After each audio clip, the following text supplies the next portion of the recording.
Welcome back to another exciting episode of Ready to Die Fighting.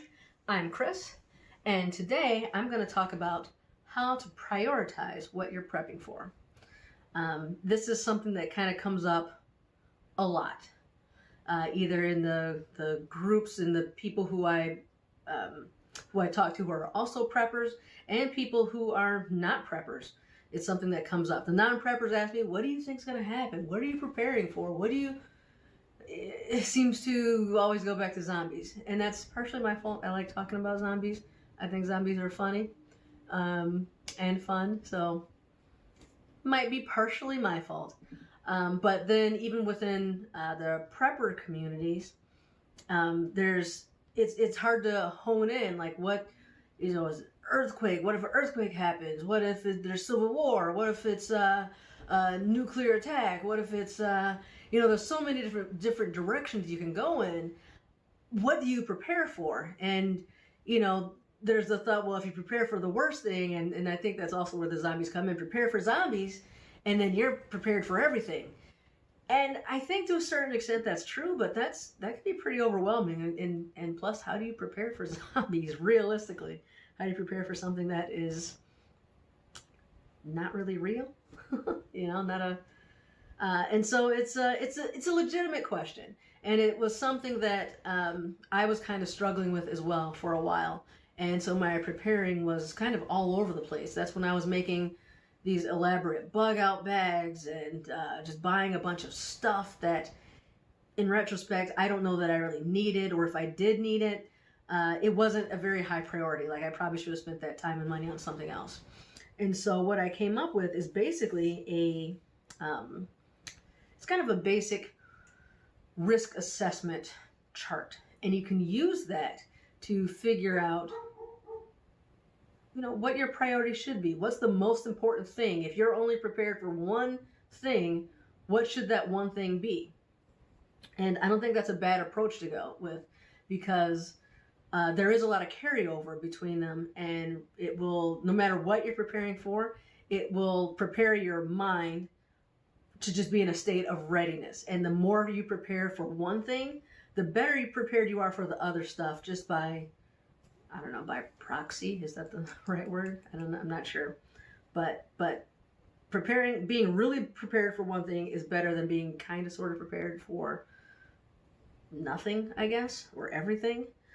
So all you need to do this is a piece of paper, something to write with, and a little bit of creativity and a few minutes of your time. Okay, so how do we go about doing this? First, you have to write down all the different scenarios that you think could happen. Just anything that worries you, anything that you think you need to prepare for. It can be a zombie outbreak. It could be illness. It could be a house fire. It could be a nuclear, whether there's a nuclear bomb or nuclear meltdown. Let's just say nuclear disaster. I spelled that wrong. Let's say flooding. 1, 2, 3, 4, 5. That's probably enough. And this is just to give you an idea of how this works. All right, so then I'm going to make, let's see, 1, 2, 3, 4 columns this way. And of course, if you are someone who has some software that'll do this for you, that just makes it that much easier. The next thing you want to do is I will put a L, a D, a P, and a T there. We got an extra space here, down here. Let's see, what's one more? Zombies, illness. Let's say an earthquake. There we go. Oh, you know what? Oh, well, it doesn't matter. That's fine. I was going to change that to power outage since that's more likely for me to happen, but it doesn't matter. So the first column is we're going to mark from 0 to 3, and we're going to give each one of these a number, and based on the likelihood that it's going to happen, right? So, I mean, just looking at this list, we can see that some things are more likely than others. But let's actually think about it. So 0 is going to be if it's impossible or extremely unlikely. 1 is if it's unlikely or has never happened locally or in modern history, let's say the last 150 years or so. We'll give it a number 2 if it's likely and it has happened in similar places in modern history in the last 150 years, but maybe not necessarily right where you are, but it could. And we'll give it a 3 if it's something that has happened where you are and is likely to happen again. So a zombie outbreak, without thinking too much about that, we can safely say is a 0. To my knowledge, there's never been a zombie outbreak. Illness happens to, you live long enough, you're going to get sick in some way, shape, or form. Plenty of people are debilitated by various illnesses. That's a solid 3 for me. House fires, again, that's something that can easily happen either by mistake or by some malicious person or a freak accident. It's so incredibly common. Nuclear destruction, that is definitely something that has happened in the past in various places. I mean, think of Hiroshima, Chernobyl. I forget where that was in Japan, where a couple of reactors, or it was one reactor. Actually, I think that's happened a few times. But at any rate, that's something that definitely can happen, even though it has not happened right where I am. It definitely can. And there are nuclear reactors not too far away from me. So that is definitely a possibility, even though it has not happened here and is not something that happens commonly. Flooding, however, that happens on a regular basis. I'm in Michigan, and yeah, we flood all the time. We're surrounded by water. We're sitting on water. We got water running through us. We get plenty of rain. Water, water, water. Let's see, an earthquake, I'm going to give that a 1 because even though it's something that can happen, it really doesn't happen here. Not devastating ones. We'll get slight tremors once in a while, but nothing serious, nothing damaging. Most people don't even feel them when they happen. So D stands for devastation, and we're going to give that between a 1 or a 5. Now the 1 is going to be minimal damage. It's either very temporary or it's just not. It's more of an inconvenience than anything else. I think of that as being like, say, getting a flat tire. Probably not going to kill anyone. It's an inconvenience, pain in the ass, but you'll be fine. Let's see. So that's number 1. Number 2, it's some damage that's easily fixed. It's small scale. It's probably covered by insurance. I would probably put that as like a house fire. Well, I'll just go ahead and put that as what I say, number 2. Because that is really something that only impacts the individuals who live there and their close relative, perhaps. It's often is covered by insurance. If your house catches on fire, that sucks, but you will recover fairly quickly from that, typically.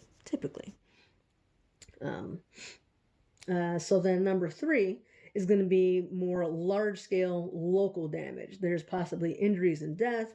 There's full recovery possible within, maybe several months. So I think of tornadoes and hurricanes. A lot of damage, a lot of people hurt. But within a few months, depending on how bad the hurricane is, maybe it's years, you do recover, and it only affects a relatively small area of the United States. It's not a global issue. Number 4 is going to be large scale, long range, massive damage, high number of casualties, a lot of property damage, recovery. We're talking years of recovery, if ever. This is your shit has hit the fan scenario. And it's something that's going to be on a large scale, like not just a small area. So, like the entire United States, maybe the entire hemisphere, possibly globally, probably not global, but large scale. And then number 5 is pretty much the end of the world as we know it. Total game changer, you know. So based off of that,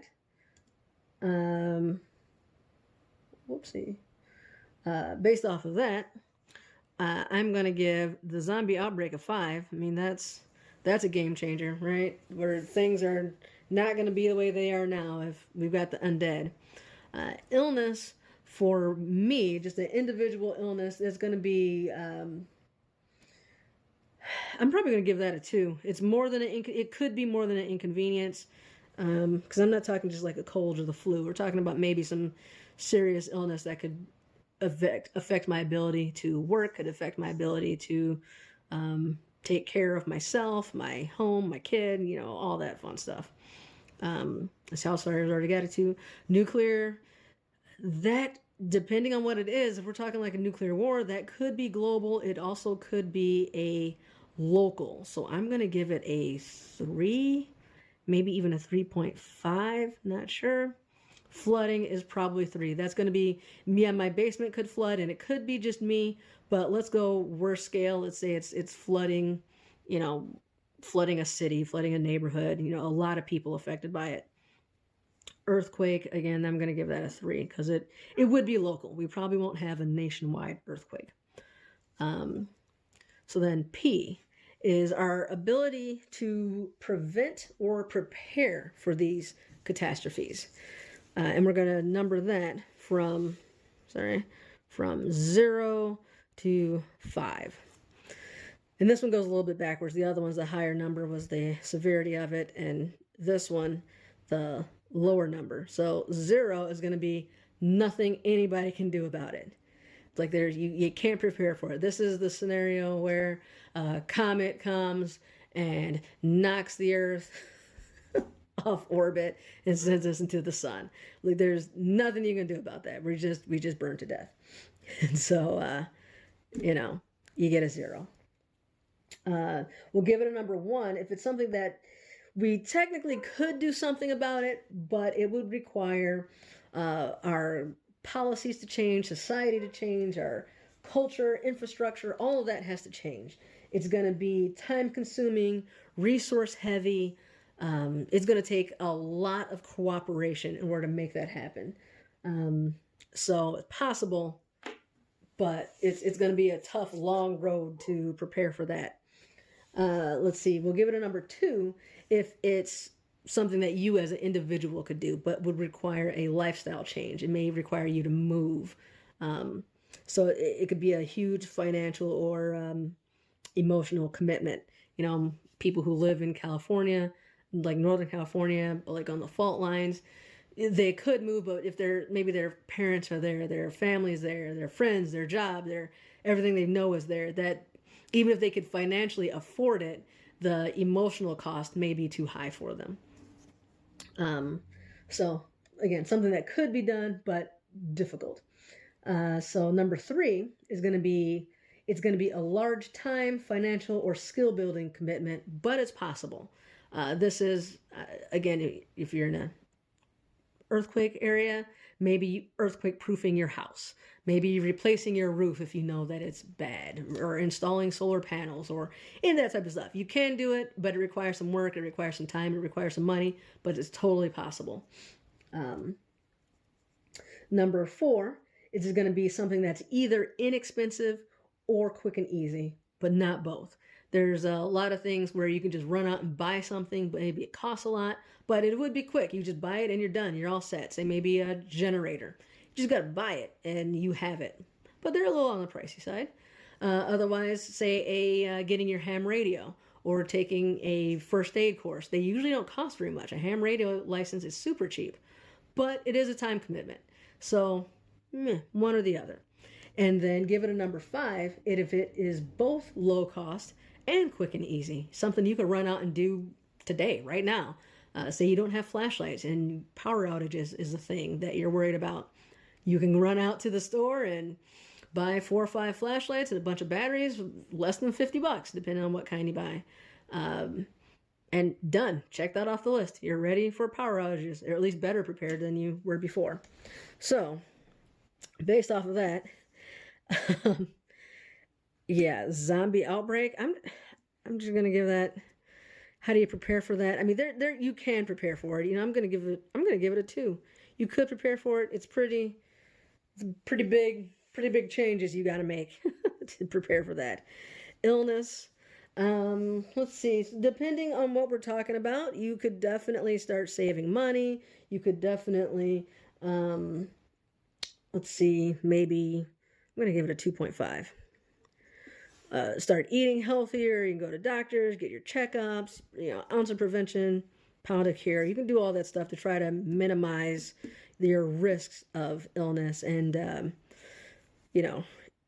improve your chances of recovery to a certain extent. Some things are unavoidable. House fire, that is pretty easy. I'm going to give that a 4. That's pretty easy to do. Well, yeah, I'm gonna give that a 4. That's not to get some fire extinguishers, some smoke detectors, house insurance and policy, save some documents. You can do that. Nuclear war, nuclear meltdown. Ah, man, that really is, I think, part of a 2, maybe a 3. Especially if we're talking nuclear war, there's nothing that you can do about that. Yeah, I'm gonna give that a 3. You could move to get away from power plants or hot zones. You couldn't really prevent the war from happening or a meltdown, realistically. You can move yourself, though. Flooding is pretty... There's things you can do to minimize your damage there. So I'm going to give that I'm going to give it a 4. Yeah, I mean, you could move, but... Yeah, let's just give it a 4. Earthquake. Let's go with a 3 on that one. A 3 or maybe a 2.5. I don't know. I don't want to dwell on it too much. Because especially since earthquakes isn't something I have to worry about, but spend more time on it. Really think about what you can do to prepare for these things, and prepare or prevent them from happening. More thought than I am right here. So the next step, now that we have our list of scenarios, we have an idea of how likely they are to happen, how devastating they are going to be if they do happen, and what we can do to prepare. Now we go through and prioritize, and it's quite easy. Anything that has a 0 anywhere, just scratch that off, because that means it's just not, if it was a 0, actually, that one you don't give an option for 0, because if the devastation is 0, then it's not an emergency. But if there's nothing you can do to prepare for it or prevent it, or if it's never going to happen, there's no point. Why are we even talking about it? Why are we even thinking about it? Just scratch that off. Illness. So let's add these all up. 3, 2, 7.5. House fire. 3, 5, 9. Nuclear something. 2, 5, 8.5. Flooding. 3, 6, 10. Earthquake. 1, 3, 3, 7. Is that right? Did I do my math quick? So our highest thing here is flooding and house fires. Those are the 2 things that we really need to be preparing for. Now, depending on your list length, mine when I did this for real was much longer. And so I would say pick 2 or 3 things, maybe 3 at the most. You may be even able to lump them together. So to me, flooding and house fire, they kind of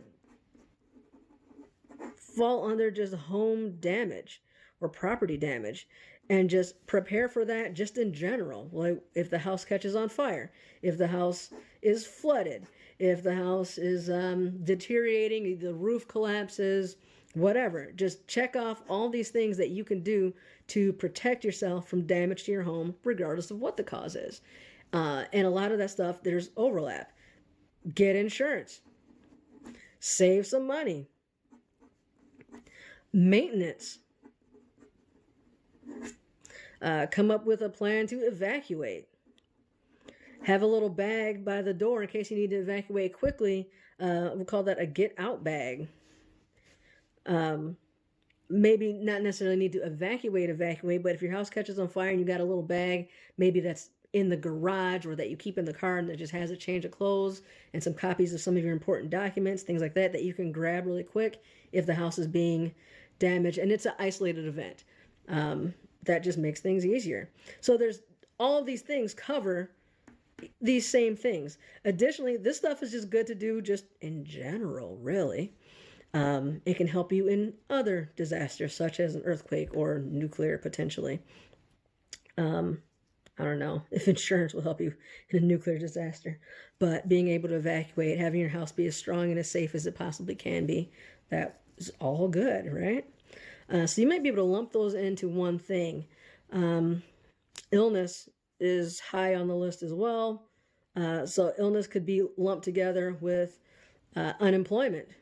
You know, that could be, because oftentimes if you're sick enough where it's a disaster for you or an emergency, chances are you won't be able to work either.